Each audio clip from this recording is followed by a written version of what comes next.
Hi friends, हम लोग चलते हैं न्यू टॉपिक की ओर जो कि आपका है यूक्लिड्स एक्सिम्स। Euclid's axioms. तो सबसे पहले जान लेते हैं यूक्लिड्स के बारे में, देन एक्सिम्स के बारे में, देन ओवरऑल उसके बाद जानेंगे यूक्लिड्स एक्सिम्स के बारे में। ठीक है, तो देखो सबसे पहले जान लेते हैं कि यूक्लिड्स मतलब क्या होता है। ठीक है, तो यूक्लिड्स मतलब कुछ नहीं, यूक्लिड्स जो है एक जो है ग्रेट मैथमेटिशियन का नाम है जो कि कहाँ के हैं, ग्रीक के हैं। यूक्लिड जो साहब थे, यूक्लिड साहब, उन्होंने कौन है, एक ग्रीक मैथमेटिशियन है, मैथमेटिशियन है। ठीक है, एक ग्रीक मैथमेटिशियन है कौन, यूक्लिड साहब। ठीक है, एक्सिम्स क्या है, तो एक्सिम्स जो है आपका क्या है, एक सेल्फ एविडेंट ट्रू स्टेटमेंट है, एक सेल्फ एविडेंट ट्रू स्टेटमेंट है। देखो यहाँ पे सेल्फ एविडेंट ट्रू स्टेट मतलब समझते हो क्या होता है कि ऐसे स्टेटमेंट जिसे प्रूव करने की कोई जरूरत नहीं होता है। जैसे आपको कह दें, जैसे हम कह दें कि 2 और +2 कितना होता है, 4 होता है। क्या इसे प्रूव करने की कोई जरूरत है कि 2 + 2 जो है 4 होता है, कहीं प्रूव करने की जरूरत नहीं है। क्या ये अपने आप में एविडेंट है, सेल्फ एविडेंट है। ठीक है, ये सेल्फ एविडेंट है, मतलब इसे प्रूव करने की कोई जरूरत नहीं कि 2 + 2 4 होता है। ठीक है, अगर मान लेते हैं 4 में से 2 सब्ट्रैक्ट करेंगे तो 2 आएगा, इसे भी मुझे प्रूव करने की कोई जरूरत नहीं होता, उसे कहते हैं हम लोग एक्सिम्स कहते हैं। एक्सिम्स क्या होता है, एक्सिम्स जो है एक सेल्फ एविडेंट ट्रू स्टेटमेंट है जो कि मैथमेटिक्स में थ्रू आउट यूज किया जाता है, मतलब संपूर्ण मैथ में यूज किया जाता है जो सेल्फ एविडेंट ट्रू स्टेटमेंट। वहीं हम आपको बोल दें कि ट्रायंगल के सभी एंगल का सम जो है 180 डिग्री होता है, तो क्या ये एक्सिम्स, क्या आपका जो है ये एक्सिम्स हो सकता है? नहीं, ये भी तो स्टेटमेंट है, लेकिन नहीं होगा। एक्सिम क्यों नहीं होगा, क्योंकि जो है ट्रायंगल के सभी एंगल का सम 180 डिग्री है, वह स्टेटमेंट है, मानते हैं स्टेटमेंट है, वह स्टेटमेंट है, लेकिन जो है उसे प्रूव करनी पड़ती है, उसे दिखानी पड़ती है। कैसे, ट्रायंगल के सभी एंगल का सम जो है 180 डिग्री है, इसे प्रूव करनी होती है। लेकिन ये 2 + 2 4 होता है, 4 - 2 जो होता है 2 होता है, इसे किसी प्रकार का प्रूव करने की जरूरत नहीं होती है। तो उसे कहते हैं जब सेल्फ एविडेंट ट्रू स्टेटमेंट का यूज होता है थ्रू आउट मैथमेटिक्स जो होता है यूज करते हैं, तो हम कहते हैं एक्सिम्स कहते हैं। और वहीं जो है स्पेशली जो है हम लोग किसमें यूज करें, ज्योमेट्री में यूज करें, तो उसे क्या कहते हैं, पोस्टुलेट्स कहते हैं। ठीक है, पोस्टुलेट कहते हैं। लेकिन आजकल जो है हम लोग इसमें किसी प्रकार का डिफरेंस नहीं देखते हैं। ठीक है, सिमिलरली दोनों को यूज करते हैं। ठीक है, अब देखते हैं यूक्लिड्स एक्सिम्स। ठीक है, तो यूक्लिड्स मतलब यूक्लिड साहब का एक्सिम्स, यूक्लिड साहब का एक्सिम, तो इन्होंने 7 एक्सिम्स दिए थे और सभी एक्सिम्स को हम एक के बाद सबका स्टडी करेंगे। ठीक है, तो इन्होंने फर्स्ट क्या दिया था एक्सिम, तो देख लेते हैं। तो देखो इन्होंने फर्स्ट स्टेटमेंट दिया था, जो एक्सिम्स दिया था कि things which are equal to same thing, देखो यहाँ थिंग होगा। ठीक है, are equal to one another, कर वे वस्तुएं जो सेम वस्तु के इक्वल है, मतलब वैसे वस्तुएं जो सेम वस्तु के इक्वल है, तो वह एक दूसरे के क्या होंगे, इक्वल होंगे। चलो इसको समझते हैं कैसे। देख से मान लेते हैं कि ये जो बी जो है ए के इक्वल है और सी भी ए के इक्वल है। यहाँ समझो, कर थिंग्स मतलब वस्तु है ज्यादा, मतलब बी भी क्या है, ए के इक्वल है, सी भी तुम्हारा ए के इक्वल। ठीक है, मतलब ऐसे वस्तुएं, वे वस्तुएं जो सेम वस्तु के इक्वल है, जैसे बी और सी जो है दोनों के दोनों जो है ए के इक्वल है, तो आपका ये दोनों वस्तुएं जो है, ये वस्तुएं जो है बी जो है वह आपका सी के इक्वल हो जाएगा, या सी जो है बी के इक्वल हो जाएगा। ठीक है, फर्स्ट स्टेटमेंट क्या है कि अगर जो वैसे वस्तुएं जो सेम वस्तु के इक्वल है, सेम वस्तु के इक्वल है, तो वे दोनों एक वे वस्तुएं जो है एक दूसरे के इक्वल हो जाएंगे। जैसे बी जो है ए के इक्वल है, सी भी ए के इक्वल है, तो आपका बी जो है सी के इक्वल हो जाएगा, या सी जो है बी के इक्वल हो जाएगा। ठीक है, तो अब हम लोग देखते हैं इनका सेकंड एक्जिम्स क्या था। सेकंड एक्जिम्स है कि if equals are added to equals wholes the wholes are equal. ठीक है, कह रहा है कि देखो कि अगर इक्वल्स को इक्वल्स में ऐड किया जाए, इक्वल्स को यदि इक्वल्स को इक्वल में ऐड किया जाए, इक्वल्स में ऐड किया जाए तो उसका होल होल जो है वह क्या होगा, इक्वल होगा। इसका मतलब समझते हो कि अगर इक्वल्स जो है इक्वल्स की इक्वल है तो होल उसका इक्वल, इसका मतलब उसका सॉम उसका एडिशन इक्वल होगा। जैसे मान लेते हैं कि अगर ए जो है ये क्या है, बी के इक्वल है, समझना ए जो है ये बी के इक्वल है मान लेते, ठीक है। और जो है ये सी जो है ये क्या है, डी के इक्वल है। देखो ए किसके इक्वल है, बी के इक्वल है, सी किसके इक्वल है, डी के इक्वल है। तो इसका होल दैट मीन्स इसका सॉम क्या होगा, एक दूसरे के इक्वल होगा। That means sum. देखो लेफ्ट वाले साइड को लेफ्ट साइड ऐड करना और राइट वाले साइड को राइट साइड ऐड करना। जैसे ए हो गया और इधर भी लेफ्ट साइड में सी है तो इसका ए प्लस सी इक्वल होगा अब बी प्लस डी। तो देखो इसका सम इक्वल होगा कि नहीं होगा, एकदम इक्वल है। अगर इसको आप नंबर के से चलोगे उससे भी हो जाएगा। जैसे मान लेते हैं 5 जो है किसके इक्वल है, 5 के इक्वल है। आप सभी जानते हैं 5 के इक्वल होता है कि नहीं होता है। और एक और ले लेते हैं 10 जो है ये 10 के इक्वल है कि नहीं, एकदम ठीक है कि नहीं। तो 5 जो है 5 के इक्वल है, 10 जो है 10 के इक्वल है। तो इसका होल दैट मीन्स इसका सॉम क्या होगा, इक्वल हो। जैसे 5 प्लस 10 इक्वल होगा 5 प्लस 10 कितना हो गया 15 इक्वल होगा 15, है कि नहीं है। वही चीज़ है।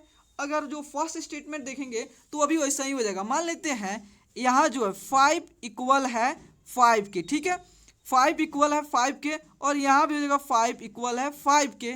तो होल जो है इधर वाला लेफ्ट साइड भी 5 इक्वल हो जाएगा 5 के। वही चीज़ है कि अगर जो है वैसे दो वस्तुएं जो सेम वस्तु के इक्वल है तो वे वस्तुएं जो है क्या होंगे, एक दूसरे के इक्वल होंगे। ठीक है, तो यहाँ पे देख लिए कि जो होता है इक्वल्स, अगर इक्वल्स को इक्वल में ऐड किया जाए तो उसका होल दैट मीन्स उसका सॉम क्या होगा, इक्वल हो। जैसे ए जो है बी के इक्वल है, सी जो है डी के इक्वल है, तो इसका सॉम दैट मीन्स जो लेफ्ट साइड है इक्वल के लेफ्ट साइड वाला के साथ ऐड करेंगे और इक्वल के राइट वाला एक साथ को ऐड करेंगे तो ये क्या होगा, इसका सॉम भी इक्वल होगा। ठीक है, अब आपको दिखाते हैं इनका थर्ड एक्जिम्स क्या था।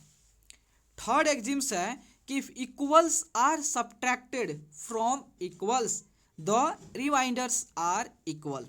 कह रहा है इक्वल्स, कह रहा है कि यदि इक्वल्स को इक्वल से सब्ट्रैक्ट किया जाए तो उसका जो रिमाइंडर आएगा दैट मीन्स जो उसका डिफरेंस आएगा वह क्या होगा, एक दूसरे के इक्वल होगा। जैसे मान लेते हैं कि ए जो है ये क्या है, बी के इक्वल है, सी जो है ये डी के इक्वल है। देखो ए जो है बी के इक्वल मान लेते हैं, एज्यूम करते हैं ए जो है बी के इक्वल है, सी जो है डी के इक्वल है।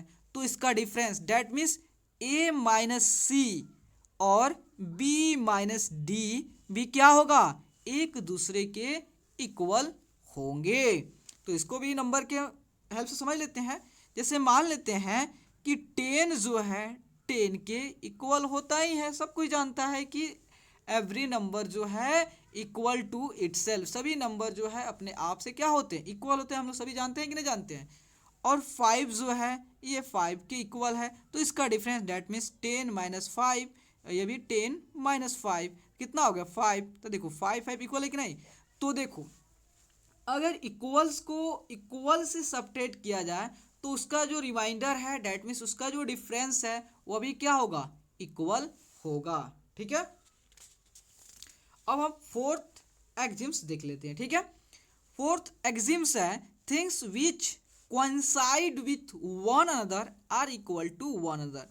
कह रहा है कि वे वस्तुएं जो एक दूसरे के क्या हो, कोइंसाइड हो, तो वह भी एक दूसरे के क्या होंगे, इक्वल होंगे। अगर ऐसे वस्तुएं जो एक दूसरे के कोइंसाइड है तो वो एक दूसरे के इक्वल होंगे।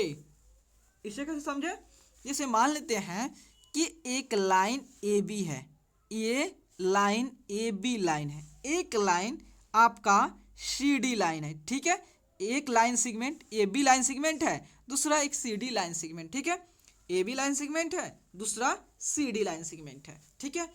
अगर आप क्या करते हो, सी डी लाइन को उठाकर आप ए बी लाइन पे प्लेस कर देते हो, इस पे रख देते हो, और जो है सी डी लाइन जो है ए बी लाइन को एग्जैक्टली इसे कवर कर लेता है, या ए बी लाइन को आप उठाकर सी डी लाइन पे प्लेस करते हो तो ए बी लाइन जो है सी डी लाइन को एग्जैक्टली कवर कर लेता है, तो हम कहेंगे दोनों के दोनों एक दूसरे के इक्वल है, तभी जाके दोनों के दोनों एक दूसरे को एग्जैक्टली कवर कर लेते हैं। तो कहेंगे कि ए बी जो है, अगर ए बी लाइन सेगमेंट और C D line segment coincide है तो ए बी लाइन सेगमेंट और सी डी लाइन सेगमेंट जो है क्या होगा, एक दूसरे के इक्वल होगा, ठीक है। समझ रहे बात को? कि अगर मान लेते हैं कि ए बी लाइन सेगमेंट है, दूसरा एक सी डी लाइन सेगमेंट है, तो आप अपने इच्छा से किसी भी एक लाइन सेगमेंट को उठा के दूसरे के ऊपर आप प्लेस करोगे, ठीक है। अगर वह उसे एग्जैक्टली कवर कर लेता है, एग्जैक्टली उसे क्या कर लेता है, कवर कर लेता है, तो आप कहो क्या कहोगे कि हाँ जी ये एक दूसरे के दोनों एक दूसरे के इक्वल हैं, तभी जाके ये क्या कर एक दूसरे के कोइंसाइड होंगे, ठीक है। अगर एक दूसरे कोइंसाइड है तो वह क्या होंगे, एक दूसरे के इक्वल होंगे, ठीक है। अब फिफ्थ स्टेटमेंट देखते हैं, ठीक है। फिफ्थ आपका एक्सिम कह रहा है whole, the whole is greater than the part. कह रहा है कि होल जो है वो हमेशा अपने पार्ट से ग्रेटर ही होता है। जैसे मान लेते हैं कि 1 एक नंबर है, अब 1 का हाफ करो या उसका 1/3 कर दो, 1/4 कर दो, 1/5 करो, कुछ भी कर दो। जैसे हम करते हैं, मान लेते हैं 1 हाफ करते हैं, तो 1/2 जो है ये 1 के हाफ है कि नहीं, हाफ है, हाफ है कि नहीं, हाफ मतलब ना इसका पार्ट है कि नहीं, भाग है कि नहीं। 1 का तो संपूर्ण 1 है, 1 का भाग है कि नहीं, पार्ट है कि नहीं। तो देखो अगर 1 का ये पार्ट है तो 1 जो है हमेशा जो है अपने पार्ट से क्या होगा, ग्रेटर होगा। That means 1 is greater than half, ठीक है, डेट मीन्स पार्ट, ठीक है। तो इसको देख लेते हैं है कि नहीं। देखो ये 1 हो गया, 1/2 हो गया, ठीक है। तो इसको भी डिनोमिनेटर 2 है, यहाँ पर डिनोमिनेटर क्या 1 है, इसको सेम करो तो 2 से इसको मल्टीप्लाई कर दो तो कितना होगा 2/2, यहाँ भी 1/2। अब डिनोमिनेटर सेम हो गया तो इसकी न्यूमिनेटर से कंपेयर करो, तो 2 और 1 में कौन सा ग्रेटर है, डेट मीन्स यह, तो इस साइड वाला ग्रेटर है, इसका मतलब 1 जो है हाफ उसको अपने हाफ से ग्रेटर है। या आप रियल लाइफ एग्जाम्पल ले सकते हैं। मान लेते हैं जैसे क्या है, एप्पल लेते हैं, ठीक है। उस एप्पल के कुछ पोर्शन को एक पीसेस उसमें से कट करके हटा देते हैं, ठीक है।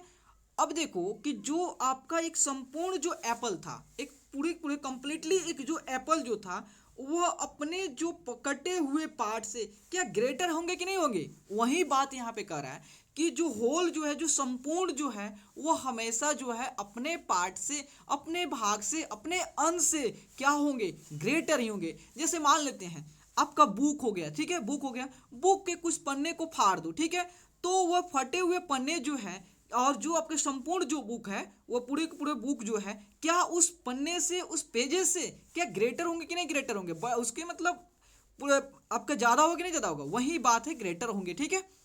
तो होल जो होता है वो हमेशा जो होता है अपने पार्ट से, डेट मीन्स हाफ हो करो, ट्राइस करो, 1/3 कर दो, 1/4 कर दो, 1/5 जो भी करना है करो, लेकिन वो अपने पार्ट से जो होता है क्या होता है, ग्रेटर होता है कि नहीं होता है। वही बात है, ठीक है।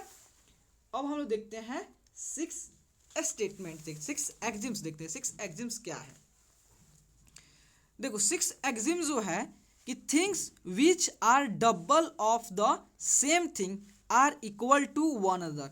तो 6 एक्सिम है कि वे वस्तुएं जो सेम वस्तु के डबल हैं, वे वस्तुएं जो सेम वस्तु के डबल हैं, तो वे एक दूसरे के इक्वल होंगे। समझ रहे हो मेरे बात को, कि वे वस्तुएं जो सेम वस्तु के डबल हो तो एक दूसरे के क्या होंगे, इक्वल होंगे। ठीक है, जैसे मान लेते हैं कि ए जो है बी के 2 टाइम्स के, बी के देखो ए जो है बी के 2 टाइम्स के इक्वल है, और सी जो है ये भी जो है बी के 2 टाइम्स के इक्वल है। तो आपका ए जो है वह सी के इक्वल हो जाएगा। समझ रहे हो मेरी बात को? देखो कह रहा है कि वे वस्तुएं जो सेम वस्तु के, दैट मीन्स बी के ट्वाइस, देखो ए और सी, समझना मेरी बात को, ए और सी जो है क्या दोनों के दोनों जो है बी के ट्वाइस के इक्वल है कि नहीं, बी के दुगुने के इक्वल है कि नहीं, ए भी बी के ट्वाइस के इक्वल है, सी भी बी के ट्वाइस के इक्वल है। तो आपका ये दोनों जो है एक दूसरे के इक्वल होंगे। समझ रहे हो बात को? अब लास्ट एक और है एक्सिम्स, उसे भी देख लेते हैं। ठीक है, अब है things which are halves of the same thing are equal to one another. कह रहा है कि ऐसे वस्तुएं जो सेम वस्तु के हाफ हो, सेम वस्तु के हाफ हो, सेम वस्तु के हाफ हो, तो वे दोनों एक दूसरे के क्या होंगे, इक्वल होंगे। जैसे मान लेते हैं कि ए जो है बी के हाफ के इक्वल है, ए जो है बी के हाफ के इक्वल है, और सी जो है यह भी जो है बी के हाफ के इक्वल है। तो देखो यहाँ समझो, ए और सी दोनों के दोनों जो है बी के हाफ के इक्वल है, तो ये दोनों एक दूसरे के क्या होंगे, इक्वल होंगे। एक बार और समझाते हैं। कह रहा है कि वे वस्तुएं जो सेम वस्तु के हाफ के इक्वल हैं, तो वे एक दूसरे के क्या होंगे, इक्वल होंगे। जैसे ए जो है वह अपने, अब ए जो है वह बी के हाफ के इक्वल है। ठीक है, सी भी जो है बी के हाफ के इक्वल है, तो डैट मीन्स जो है ए भी सी को इक्वल होगा, ए सी के इक्वल होगा। यही आपका क्या है, यूक्लिड्स साहब का एक्सिम्स है। ठीक है, अब हम लोग देखते हैं इलस्ट्रेशंस। ठीक है, तो फर्स्ट है if the area of the triangle equals the area of rectangle and the area of the rectangle equals that of a square, then the area of the triangle also equals the area of the square। कह रहा है कि यदि जो है triangle की area, triangle का area rectangle के एरिया के इक्वल हो, और ट्रायंगल की एरिया स्क्वायर के एरिया के इक्वल हो, तो ट्रायंगल की एरिया और स्क्वायर की एरिया एक दूसरे के इक्वल होंगे। या आप देखे थे कि यूक्लिड्स एक्सिम के फर्स्ट एक्सिम से देखे थे कि आपने देखा था things which are equal to the same thing are equal to one another, मतलब वे वस्तुएं जो सेम वस्तु के इक्वल हो, वे वस्तुएं जो सेम वस्तु के इक्वल हो, तो वे एक दूसरे के इक्वल होते हैं। इसी एक्सिम्स के बेस पे है। ठीक है, तो देखो, तो एरिया ऑफ, समझना, एरिया ऑफ ट्रायंगल, ठीक है, एरिया ऑफ ट्रायंगल, ठीक है, एरिया ऑफ ट्रायंगल यह इक्वल है किसके, एरिया ऑफ रेक्टेंगल के। क्या मैंने बोला, रेक्टेंगल के। एरिया ऑफ ट्रायंगल इक्वल है एरिया ऑफ रेक्टेंगल के। और एरिया ऑफ, देखो, एरिया ऑफ स्क्वायर, ठीक है, ये भी इक्वल है किसके, एरिया ऑफ रेक्टेंगल के। ठीक है, रेक्टेंगल के। ठीक है, तो यहाँ देखो कि ट्रायंगल की एरिया और स्क्वायर की एरिया दोनों के दोनों, रेक्टेंगल और स्क्वायर का दोनों का एरिया जो है रेक्टेंगल के एरिया के इक्वल है। तो आपका एरिया ऑफ, तो आपको बताए थे ये दोनों एक दूसरे के इक्वल होगा। एरिया ऑफ ट्रायंगल जो है वह इक्वल होगा एरिया ऑफ स्क्वायर के, एरिया ऑफ स्क्वायर के इक्वल होगा। ठीक है, तो आपने यूक्लिड्स का एग्जिम का फर्स्ट एग्जिम्स आपने देखा है कि नहीं, कि अगर जो है ए जो है ये बी के इक्वल है, सी भी बी के इक्वल है, तो आपका ए इक्वल हो जाता है सी का। यह यूक्लिड साहब का फर्स्ट एग्जिम है। हम लोग देखें कि नहीं, यूक्लिड साहब का फर्स्ट एग्जिम्स है। ठीक है, यूक्लिड साहब का फर्स्ट एग्जिम्स है कि things which are equal to same thing are equal to one another. तो वही चीज़ है, अगर ट्रायंगल की और स्क्वायर का दोनों का एरिया जो है अगर रेक्टेंगल के एरिया के इक्वल है, तो ट्रायंगल के एरिया और स्क्वायर के लिए क्या होगा, एक दूसरे के इक्वल होंगे। तो चलो, इस तो आपको ऐसे आपने थ्योरेटिकल देखा, अब इससे देखते हैं पूरी तरह से नंबर का जो भी नंबर डाटा है, जो फिगर बना के इसको समझते हैं कैसे इक्वल होता है कि नहीं होता है, इसको देख लेते हैं। ठीक है, ऐसे तो हम लोग जानते हैं इक्वल होता है, लेकिन उसके हेल्प से भी हम लोग देख लेते हैं। जैसे मान लेते हैं कि आपका ये क्या है, ये आपका ट्रायंगल है, ट्रायंगल है ना जी, ये आपका ट्रायंगल है। ठीक है, कोई दिक्कत तो नहीं होगा। और ये आपका जो है, देखो ये आपका क्या है, रेक्टेंगल है। ठीक है, रेक्टेंगल है, रेक्टेंगल। ठीक है, रेक्टेंगल है। और ये आपका स्क्वायर है, ये क्या आपका स्क्वायर है। अब समझना, मान लेते हैं इस ट्रायंगल के बेस को, ट्रायंगल के बेस को, ये बेस जो है इसे मान लेते हैं, कितना मान ले, 8 मान लेते हैं इसको बेस को। ठीक है, तो बेस को 8 सेंटीमीटर, और इसके ये हाइट जो है इसे मान लेते हैं 4 मान लेते हैं, और इसके परपेंडिकुलर जो हाइट है यहाँ पे 90, परपेंडिकुलर हाइट कितना है, 4 सेंटीमीटर। ठीक है, और इस रेक्टेंगल जो है, ये रेक्टेंगल के लेंथ को मान लेते हैं, कितना मान लो, 8 मान लेते हैं। ठीक है, और इसके ब्रेथ को 2, तो लेंथ कितना हो गया, 8 सेंटीमीटर, ब्रेथ कितना हो गया, 2 सेंटीमीटर, और स्क्वायर है, तो स्क्वायर के हम लोग सभी साइड जानते हैं कि उसके सभी साइड क्या होता है, एक दूसरे के इक्वल होता है। आप सभी जानते हैं कि नहीं जानते हैं, तो यह 4 हो गया, दैट मीन्स ये भी 4 होगा, ये भी 4 होगा, ये भी 4 होगा, तो इसका साइड जो है कितना हो गया, 4 सेंटीमीटर। ठीक है, तो हम देखते हैं कि रेक्टेंगल की एरिया कितना आता है, रेक्टेंगल के एरिया, तो इसके एरिया निकालने का फॉर्मूला क्या होता है, half of base into perpendicular height.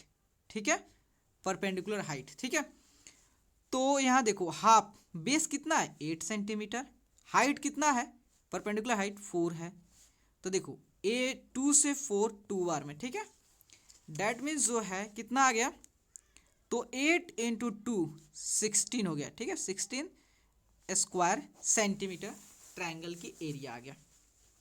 Rectangle की एरिया देख लेते हैं, एरिया ऑफ रेक्टेंगल के। ठीक है, area of the rectangle, area of the rectangle. ठीक है, इसका फॉर्मूला क्या होता है, एल इंटू बी। ठीक है, तो लेंथ कितना है 8 सेंटीमीटर, ब्रेथ कितना है 2 है, तो कितना हो गया 16 स्क्वायर सेंटीमीटर।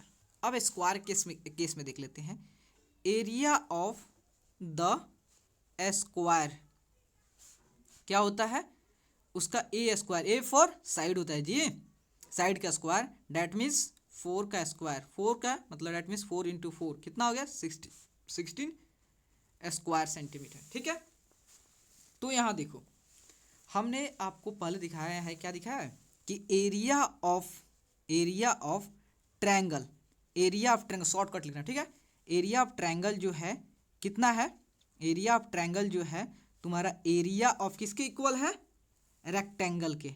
ठीक है, रेक्टेंगल के, तो ट्रायंगल के एरिया कितना है, ट्रायंगल के एरिया भी 16 है। ठीक है, 16 स्क्वायर सेंटीमीटर, रेक्टेंगल के एरिया कितना है 16 स्क्वायर सेंटीमीटर है।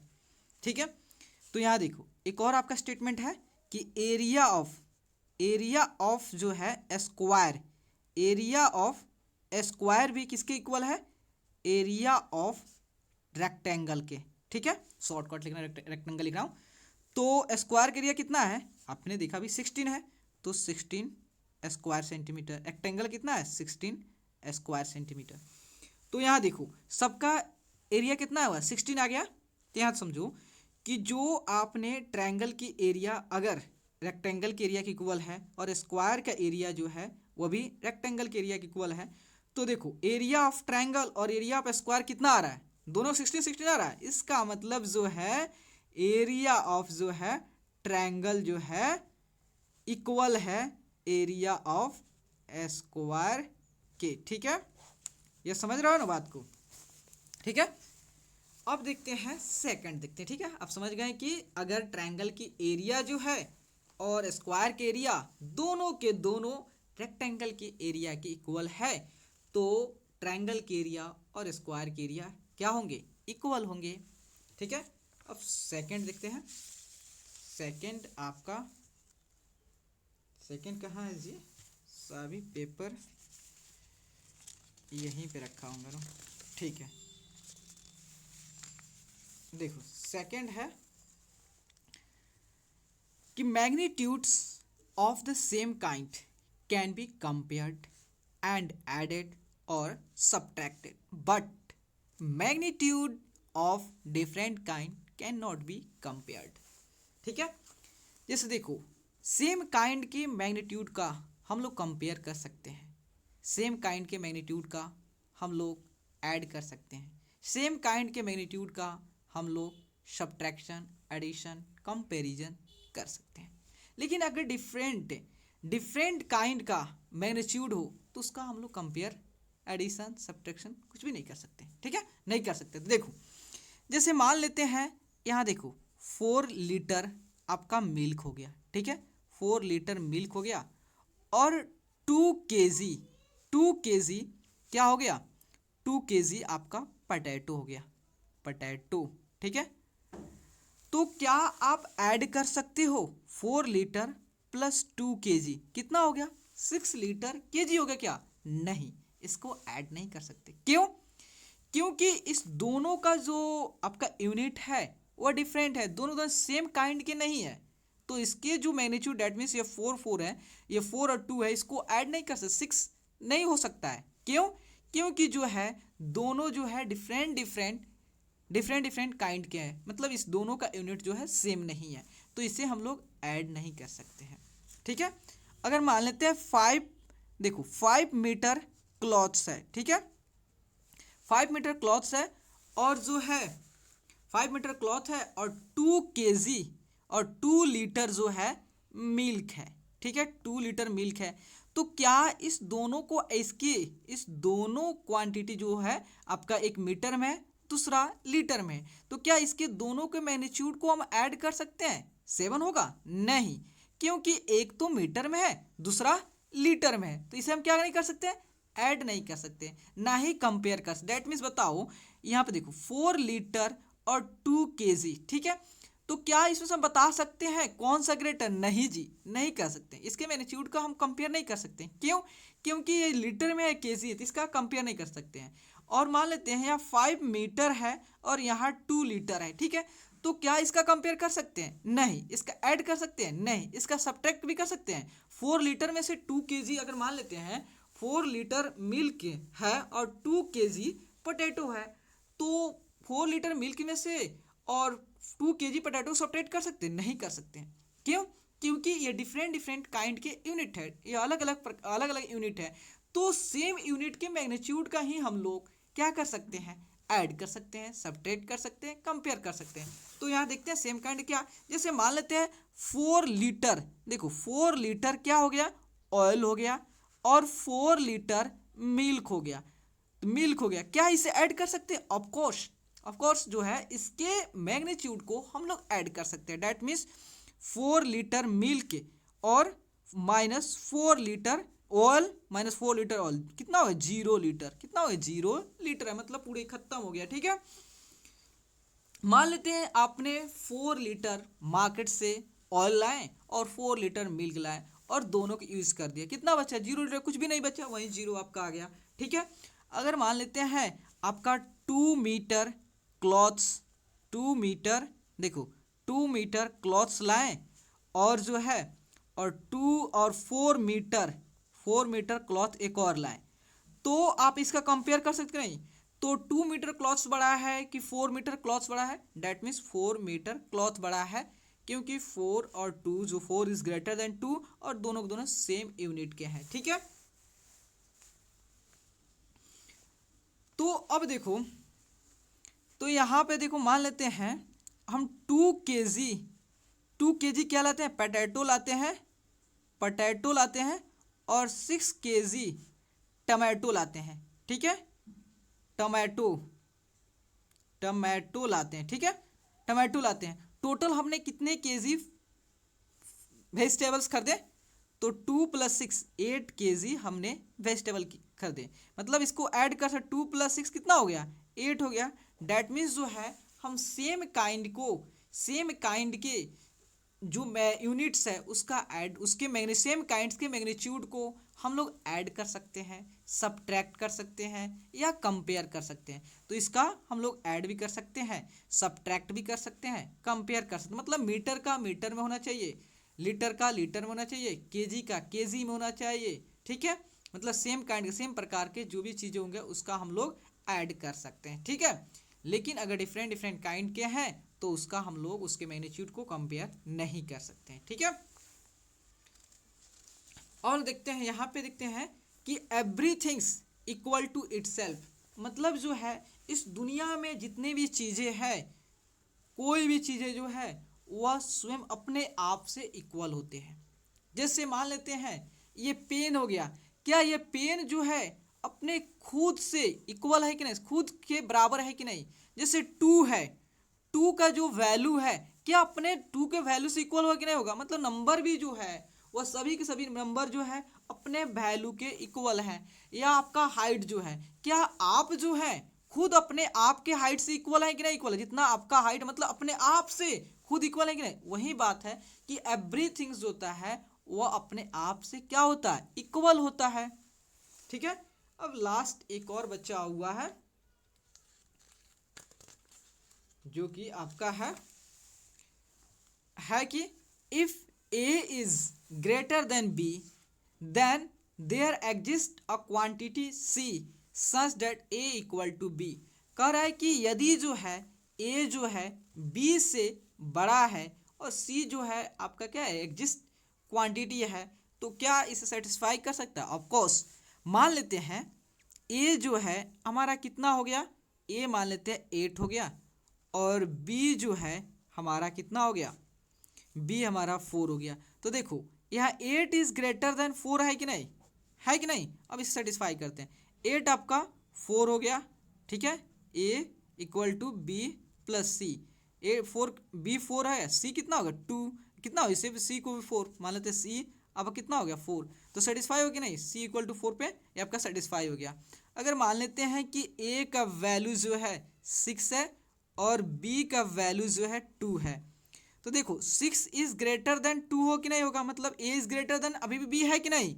ए इज ग्रेटर देन बी है कि नहीं? तो अब इसे सेटिस्फाई करते हैं। इसे ए equal to B plus C. ए कितना है? 6 है।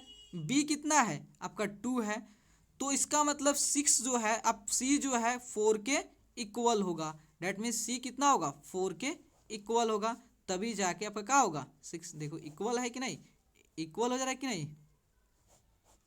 मतलब जो है अगर ए जो है बी से ग्रेटर है और सी जो होता है एक एग्जिस्ट क्वांटिटी है, तो वह ए इक्वल टू बी प्लस सी को सेटिस्फाई कर सकता है, जो कि आपने डिफरेंट वैल्यू रख के पुट किया, तो जो कि इसे सेटिस्फाई कर दे रहा है। ठीक है, तो प्लीज़ दोस्तों अगर आपको वीडियो अच्छे लगे और आपके लिए हेल्पफुल है तो प्लीज़ चैनल को लाइक एंड सब्सक्राइब प्लीज़ ज़रूर करें, क्योंकि आपका like and subscribe he motivate करता है दोस्तों। Okay, thank you friends.